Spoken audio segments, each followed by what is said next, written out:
kariritan. Ito ay karera ng patiyagaan. Pumunta ka ng simbahan ng Quiapo, may karera doon. Anong karera sa simbahan ng Quiapo? Karera ng luhod, ang daaking.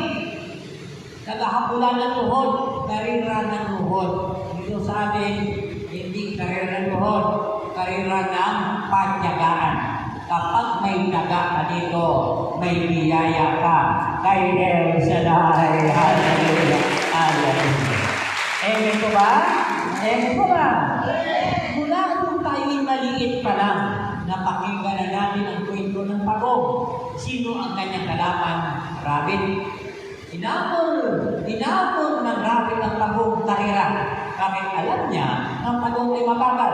Kaya sabi niya sa pagong, karera tayo.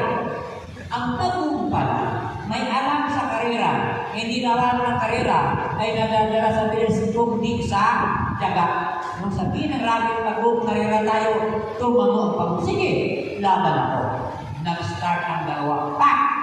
Pagputok, tumakbo ang rabbit. Tumakbo ng mabilis.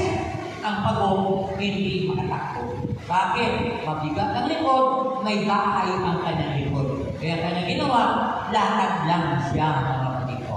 Lakad. Pagdating sa kalagitnaan, ang rabbit lumingon paglingon niya sa kalagitnaan. Ang sabi niya, sa paakan ng pagong na yan, kahit matulog ako, bago siya dumating, isip na ako. Nagtiwala ang rabbit sa kanyang sarili. Sa unahan, may manggang makapal, ang dahon, may bato sa ilalim, umupo ang rabbit doon. Umupo, galing sa initan, tapos umupo, pag-upo niya, nakatulog siya. Pag tulog ang rabbit, ang pagong hindi umihinto.